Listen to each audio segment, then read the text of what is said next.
have to drive her to all the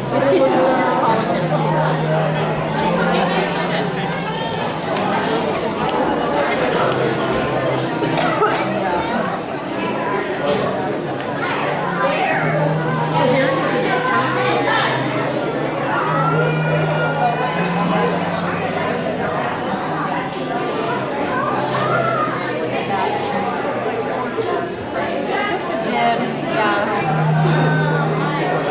I feel like they should have put the basketball.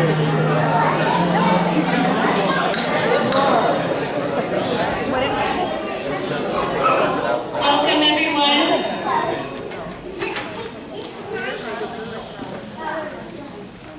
Thank you. Excited for you to all come to Inspiring Hearts Academy's production of Much Ado About Nothing. My Shakespeare kids are so excited to perform for you tonight. They worked really hard. I have a couple of items to tell you before we begin. First of all, if you need to use the restroom, there are restrooms out this door in the short hallway off of the foyer there. Please only use those restrooms. All of these doors that have the black cloth on them, please do not go through those. Those are for cast only. Also, the aisles need to be clear because actors will be going up and down the aisles at different points of the production. So please keep the aisles clear. Also, if you could please make sure your phones are on silent, that would be awesome. Thank you very much. And now we'll have an opening prayer by Daniel Hopkins. And after that, we will start our presentation. Thank you. Father in heaven, we're grateful for the wonderful circumstances in which we gather here this night, and we're grateful for the use of this building. We're grateful for all the time and effort the kids have put in for this, and we're excited to see it. We're grateful for the time that their leaders also put in. Also bless them in the production, everything go well, that they'll be able to remember their lines and have a good time. And we say these things in Jesus Christ. Amen.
Oh, he's returned, and pleasant as ever he was. I pray you,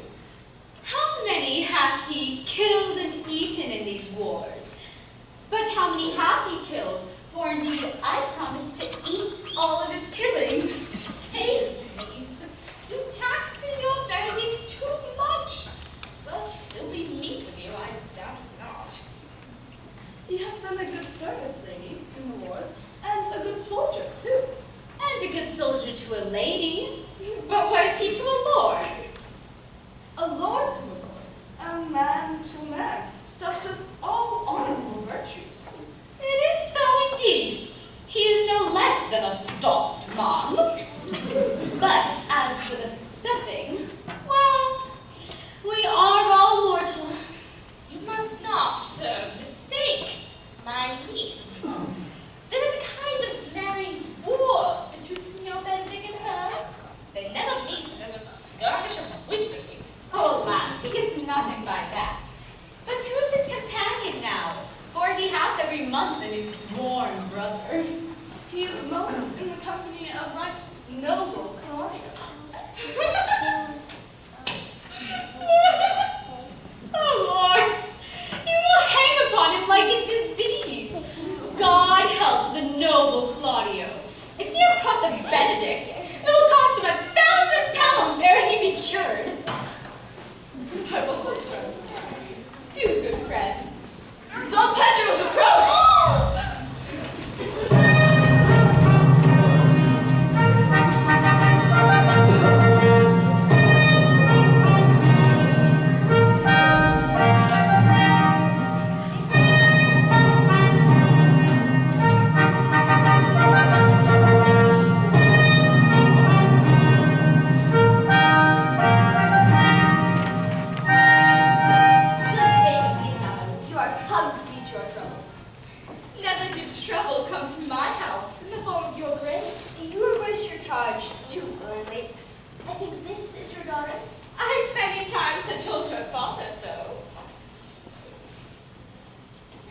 Was he in doubt, madam, that he asked you?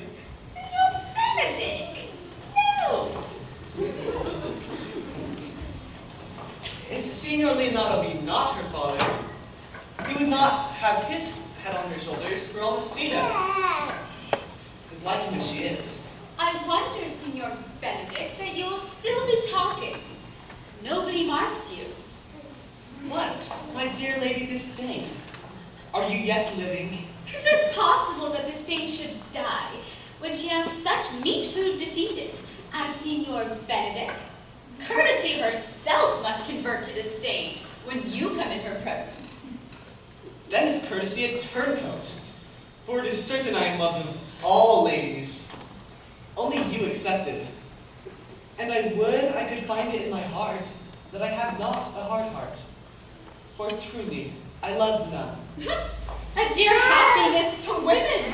No one else would have been troubled by a pernicious suitor. I thank God and my cold blood that I have your humor, for that I would rather hear a dog bark at a crow than a man swear he loves me. Then may God keep you still in that mind, so that some gentleman or another may escape a predestined scratch face. Scratching could not make it worse, if it were such a face as yours were. Your tongue is a rare parrot, teacher. A bird of my tongue is better than a beast of yours. I would my horse have the speed of your tongue. But keep your way.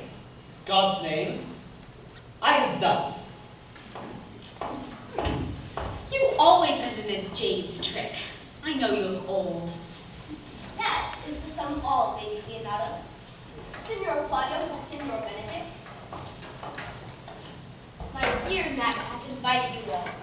I tell her we shall stay here at least a month, and she heartily prays some vacation may detain us longer.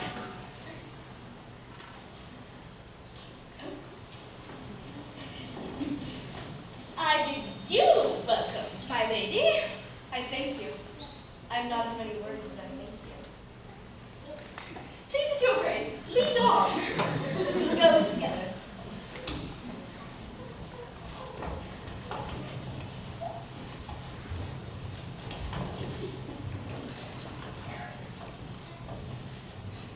Benedict, didst thou note the daughter of Lady Leonardo? I noted her not, yet I looked on her. I pray thee speak in sober judgment. Why, Faith, we think she's too low for high praise and too small for great praise. But only this commendation can I afford her. Were she other than she is, she were unhandsome. But being no other than as she is, I do not like her. Thou thinkest I am in sport. I pray thee tell me truly, how thou likest her. Would you buy her that you inquire after her? Can world buy such a jewel? Yea, and the case to put it into. In mine eye, she is the sweetest lady that ever I looked on. I hope you have no intent to turn husband, have you? I would scarce trust myself, though I had sworn the contrary, if hero would be my wife. It's come to this? Shall I never see a bachelor of threescore again? What secret have you held here that you follow not to Lady Leonardo's? He's in love. With who? With Hero, Lady Leonardo's short daughter. Amen, it was. But Lady very well worthy. You speak this to fetch me in, my lord. By my troth, I speak my thought. And in faith, my lord, I spoke mine. And by my two faiths and troughs, my lord, I spoke mine. That I love her, I feel. That she is worthy, I know. That I neither feel how she should be loved, nor know why she should be worthy, is the opinion that fire cannot melt out of me. I will die in it, at the stake.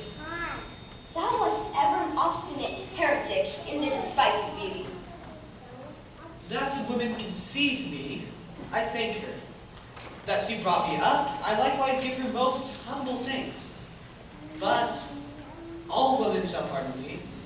I will live and die a bachelor. I shall see thee ere I die, look pale with love. With anger, with sickness, with hunger, my lord. Not with love. Well, as time shall try. In the meantime, good Signor Benedict, repair to Lady Leonardo's.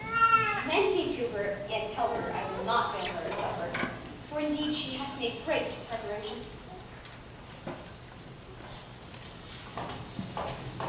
My liege, your highness now may do me good. My love is thine. Hath Lady Leonardo any son, my lord? No child but hero, she served on the air. Dost thou affect her, Claudio? Oh, my lord. Now in return, and war thoughts have left their places vacant. In their rooms come thronging, soft, and delicate desires, all prompting me how fair young hero is. If thou dost love fair hero, cherish it. I know she thought of reverence tonight. That will soon my heart. I'll unclasp my heart. Then, after to her brother will I break. And the conclusion is, she shall be thine. In practice, let us put it presently.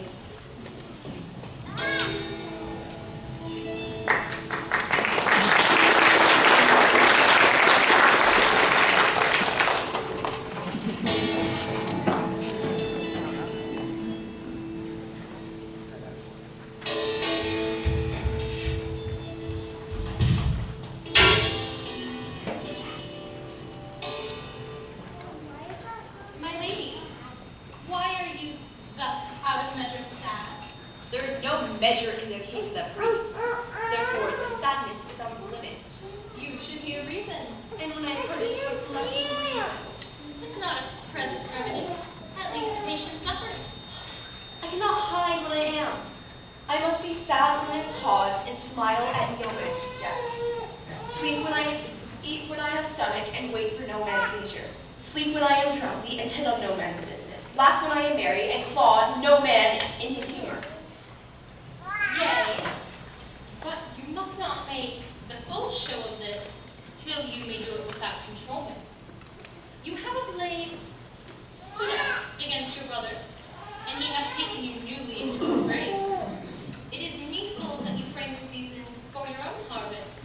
I'd rather be a canker in a hedge than a rose in his grace.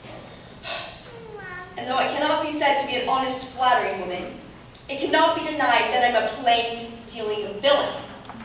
If I had my mouth, I would fight. If I had my liberty, I would do my liking. Until then, let me be that I am, and seek not to alter me. Who comes here? What news, Braccio? I came yonder from a great supper. The prince, your brother, is royally entertained by Lady Leonardo, and I can give you intelligence of an intended marriage. Will it serve for any monstrous mischief on? Marriage is your brother's right hand. Who? The most exquisite Claudio. Even he. A proper squire. Which way looks he? Marry on Hero, the daughter and heir of Lady Leonardo. A very foreign marched chick. How came you to this? Comes near me the prince and Claudio in sad conference. I whipped me behind the arras, and there heard it agreed upon that the prince should woo Hero for Count Claudio. Come, come, let us thither. This may prove food for my displeasure.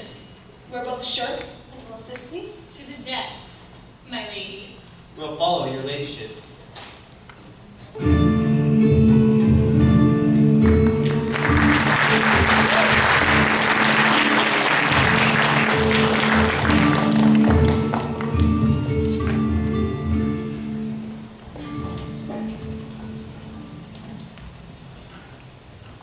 Was not Lady Jane here at supper? I saw her not.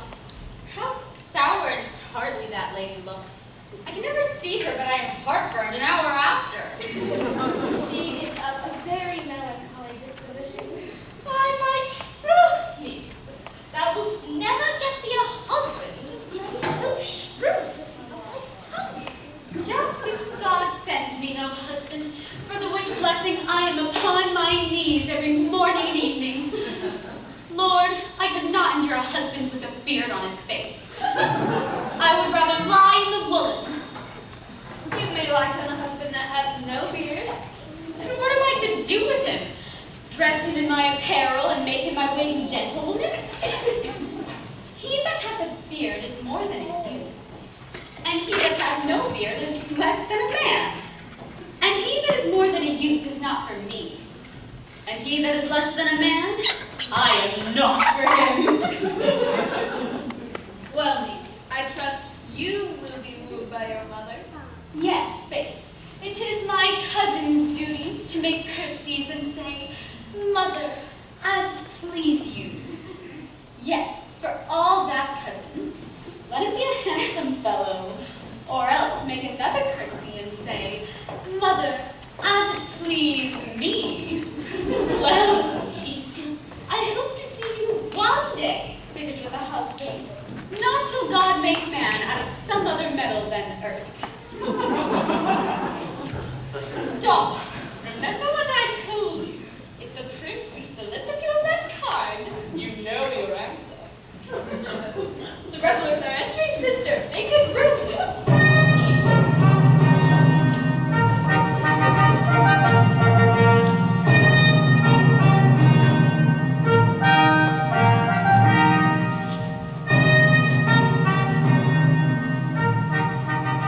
Lady, who can walk about, friend? I'm yours for the walk. I know enough. You're a senior Braccio. At a word I am not. I know by the waggling of your head. At a word I am not. Come, come, do they not know you by your excellent wit? Will you not tell me who you are? No, you shall pardon me. Well, know you Signor Benedict? What's he? I'm sure you know him well enough. Not I pray you. What is he? Why, he is the prince's jester. A very dull fool. When I know the gentleman, I'll tell him what you say. Do. We must follow the leaders. In every good thing.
You know me well, I am he. Signor, you are very near my brother in his love. He's enamored on Hero. I pray you, dissuade from her. She is no equal for his birth. How know you he loves her? I heard him swear his affection. So did I, too. And he swore he would marry her tonight. Come, let us to the banquet.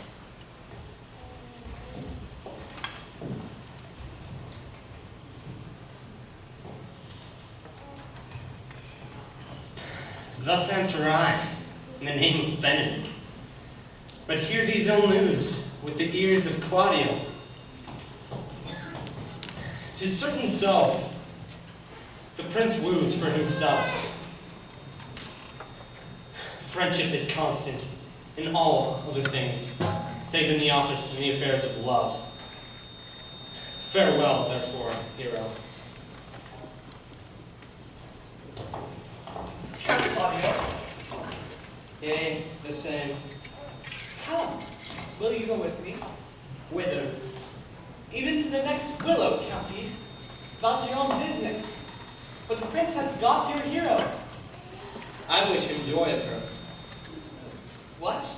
Do you think the prince would have served you thus? I pray you, leave me. Alas, poor hurt fowl. Now he will creep into sedges. But that my lady Beatrice should know me, and not know me, the prince is fool. Ha! Now, Signor, where's the count? Did you see him? Talk, my lord. I found him here as melancholy as a lodge in a ward. I told him, and I think I told him true, that your grace hath got the goodwill of this young lady. The Lady Beatrice hath a quarrel to you. The gentleman that danced with her told her she is much wronged by you. Oh! She misused me past the endurance of the flock. She told me, not thinking I had been myself, that I was the prince's jester, a very dull fool. She speaks poignards. Every word stabs. If her breath were as terrible as her terminations, she would infect the North Star. Look, here she comes. My lord, will your grace send me on any employment to the world's end? I will do thee any errand to the Antipodes that you can devise to send me on. Any embassage to the Pygmies. Rather than hold 3 words conference with this Harvey. You have no employment for me? None, but to desire your good company. Sir, here's a dish I love not. I cannot endure my lady tongue. Come, Lady, come. You've lost the heart of Signor Benedict. Indeed, my lord, he lent it to me a while, and I gave him use for it. Mary, once before he wanted me with false dice. Therefore, your grace may well say, I have lost it. You have put him down. Lady, you've put him down. So I would not he should do me, my lord, lest I prove the mother of fools. I have brought Count Claudio, whom you sent me to seek. Why? How now, Count? Wherefore are you sad? Not sad, my lord. How then? Sick? Nay, my lord. The Count is neither sad nor sick, nor merry nor well, but civil Count. Civil as an orange, and something of a jealous complexion. In faith, lady, I think your blazing to be true. Though I'll be sworn, if he be so, he is false. Here, Claudio. I have wooed in thy name, and fair hero was won. I broke her with her mother, and goodwill obtained. Named the day of marriage, and God give thee joy. Count, take of me my daughter, and with her my fortunes. His grace hath made the match, and a grace say amen to it.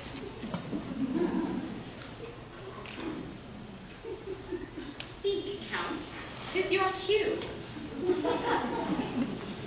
Silence is the perfectest herald of joy. Lady, as you are mine, I am yours. Speak, cousin. Or if you cannot, stop his mouth with a kiss and let him not speak neither. In faith, lady, you have a merry heart. Indeed, my lord, I thank him, poor fool. Keeps on the windy side of care. My cousin tells him in his ear that he is in her heart. And so she doth, cousin. Thus goes everyone to the world but I. I may sit in a corner and cry, hey ho for a husband. Lady Beatrice, I can get you one.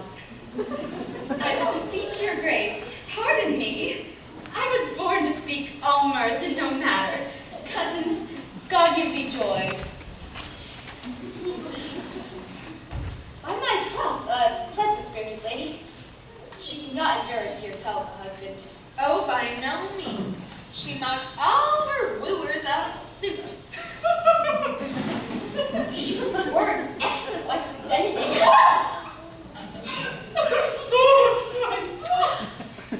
They are but a weak married. They would talk themselves mad. Count Claudio, when we need to go to church? Tomorrow, my lord. Tomorrow? Not till Monday, my dear son.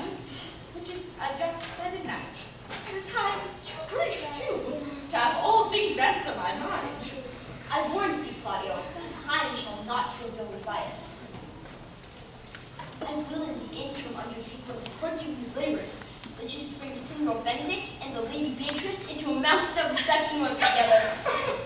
My lord, I am for you, though it cost me 10 nights' fortunes. And I, my lord. And I. And you too, gentle hero? I'll do any modest office, my lord, to help my cousin to a good husband. Go in with me, that will tell you my drifts.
It is so. Count Claudio shall marry the daughter of Lady Leonardo. Yea, my lady, but I can cross it. Any bar, any cross, any impediment will be medicinable to me. How canst thou cross this marriage? Not honestly, my lady, but so covertly that no dishonesty shall appear in me. Show me briefly how.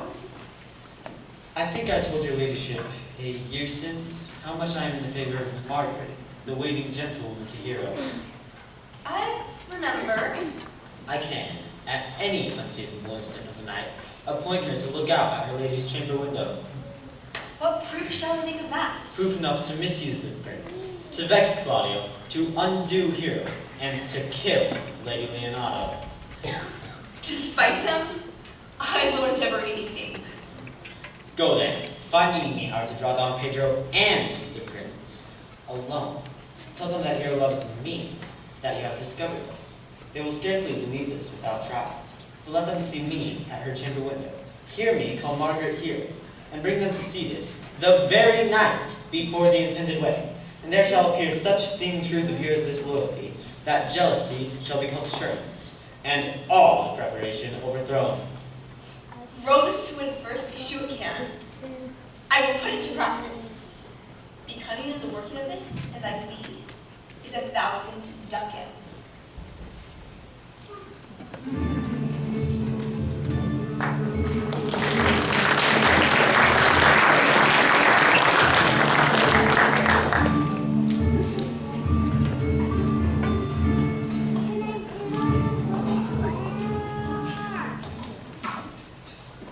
much wondered that one man, after seeing how much another man is a fool when he dedicates his behaviors to love, will, after he hath laughed to see such shallow follies in others, become the argument of his own scorn by falling in love. And such a man is Claudio. I've known when there was no music with him, but the drum and the fife. And now he would rather hear the tabard and the pipe. May I be so converted and see with these eyes? I cannot tell. I think not. One woman is fair, yet I am well.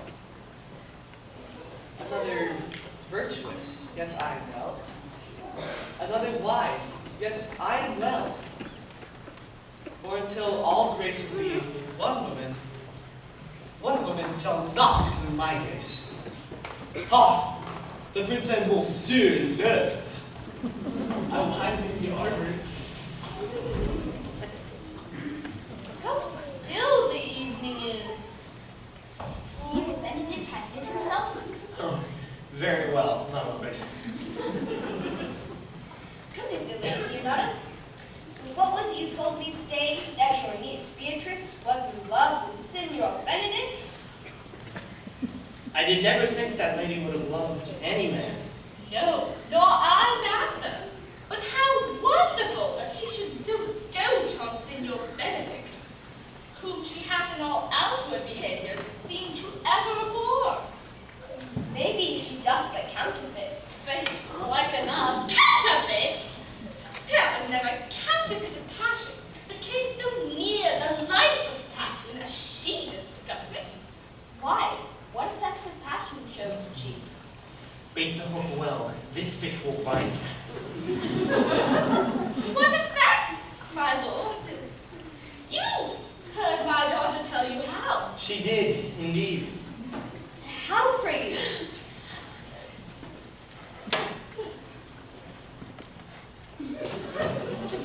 You amaze me. I would have thought her spirit had been invincible against all assaults of affection. I would have sworn it had, my lord, especially against Benedict. I should think this is gold. But if the elder ladies speak it, neighbor is not sure. Hide himself in such reverence. Hath she made her affection known to Benedict? No! And she swears she never will. That's her torment. 'Tis true, indeed, so your daughter says. Shall I, says she, who have so oft encountered him with scorn, write to him that I love him? This she says now when she is beginning to write to him. For she'll be up 20 times a night, and then she will sit in her smock till she bring a sheet of paper. My daughter tells us all. And down upon her knees she falls, weeps, sobs, beats her heart, tears her hair, prays, curses. Oh, sweet Benedict, God give me patience. She doth indeed! My daughter tells us so. And the ecstasy had so much overborne her that my daughter is sometimes afeard she will do a desperate outrage to herself. It were good that Benedict knew of it by some other, if she will not discover it. So what end? You would but make a sport of it, and torment the poor lady worse. I pray you, tell Benedict of it, and hear what he will say. Were it good, think you? Hero thinks surely she will die, for she says she will die if he love her not, and she will die ere she make her love known, and she will die if he woo her, rather than to bait one breath of her accustomed crosses. She doth well. If she should make tender of her love, 'tis very possible will scorn it. For the man, as you know, hath a contemptible spirit. Never tell him, my lord. Let her wear it out, with good counsel. I love Benedict well, and I could wish he would modestly examine himself to see how much he is unworthy of so good a lady. My lord, would you walk? Dinner is ready. If you do not dote under upon this, I will never trust my expectations. Let the same net be spread for her that whilst your daughter and your gentlewoman tarry. Let us send Beatrice to call him in for dinner.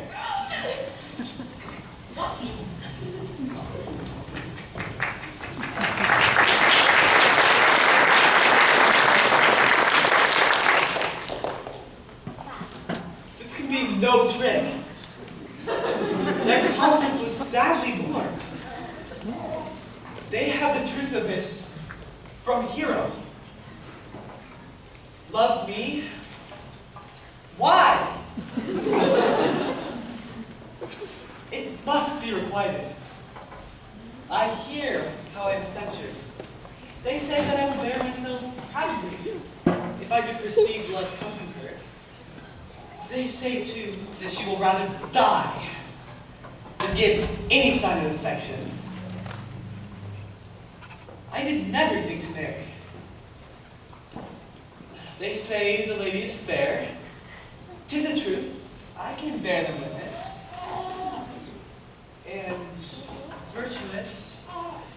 'Tis so. I cannot reprove it. And wise. But for loving me, by my troth, it is in no great addition to her wit, nor no great argument of her folly, for I will be horribly in love with her. When I said I would die a bachelor, I didn't think I would live till I were married. Here comes Beatrice. By this day, she's a fair lady. I do spy some marks of love in her. Against my will, I am sent to bid thee come in to dinner. Fair Beatrice, I thank you for your pains. I took no more pains for those thanks than you took pains to thank me. If it had been painful, I wouldn't have come. You take pleasure then in the message? Yea! So much as you may take upon a nice point. You have no stomach, signor? Fare thee well. Against my will, I am sent to bid thee come into dinner. There's a double meaning in that.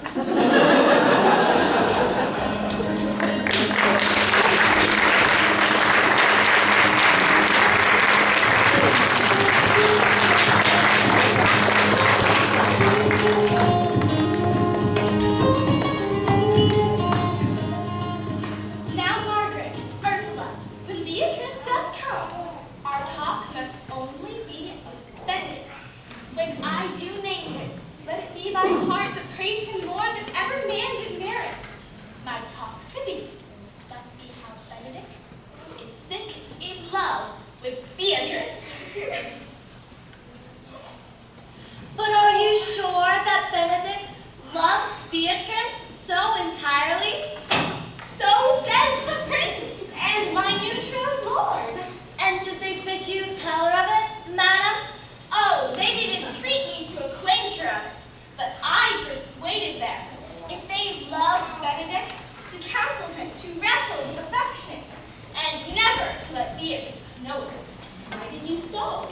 Oh, I know he doth deserve as much as may be yielded to a man, but nature never framed a woman's heart of prouder stuff than that of Beatrice.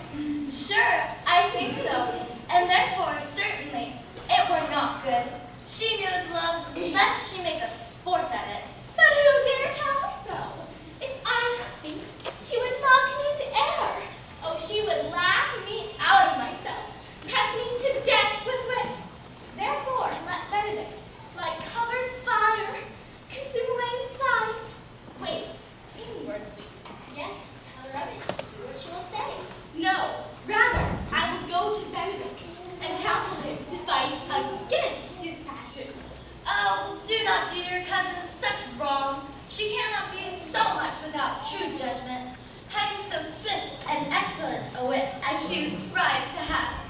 As she refused such a rare gentleman as Signor Benedict. He is the only man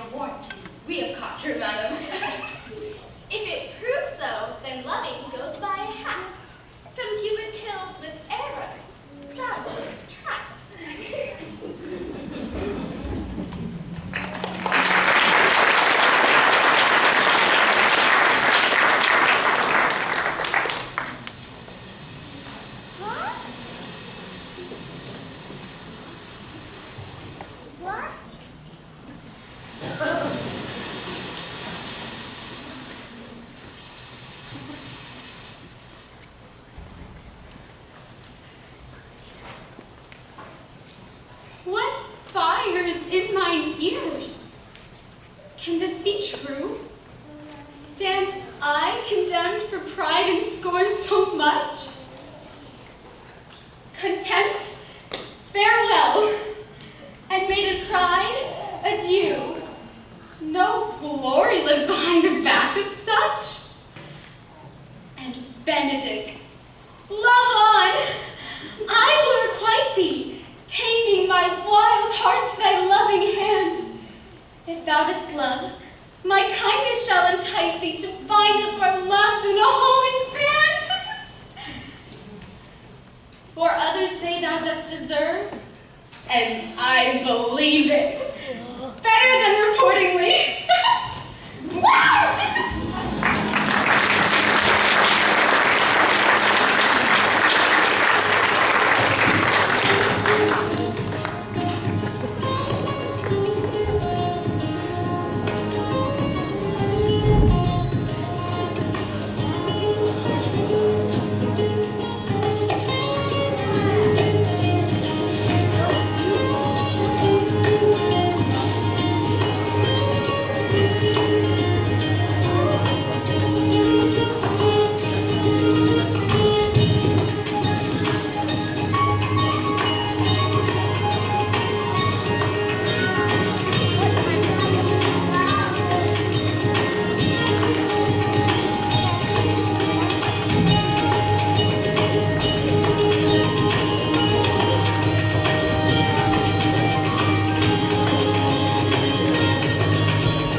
My lord and brother, God save you. The dead, sister. If your liege are served, I would speak with you. In private? If it please you, yet Count Claudio may hear, for what I have to say concerns him. What's the matter? You your lordship to be married tomorrow? You know he does. I know not that, when he knows what I know. If there be any impediment, I pray you discover it. You may think I love you not. Let that appear hereafter, and aim better at me by that I shall now know. Why? What's the matter? I came hither to tell you, and circumstances show me, for she has been too long the talking of. The lady is disloyal. Who? Hero? Even she. Lady Leonato's hero, your hero, everyone's hero. I will not think it. Wonder not to further warrant. Go but with me tonight, and you shall see her chamber window, entered even the night before her wedding day. If you love her then, tomorrow wed her. But it were better for your honor to change your mind. If you dare not trust what you see, confess not that you know. If you will follow me, I will show you enough. Look there! Is that not your fair hero?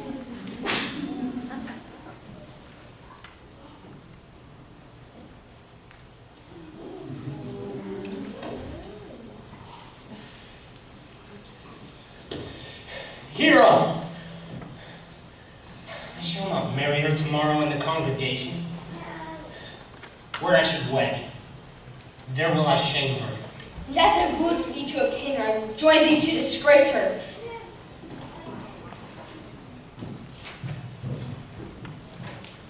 O plague right well prevented. So shall you say when you have seen the sequel.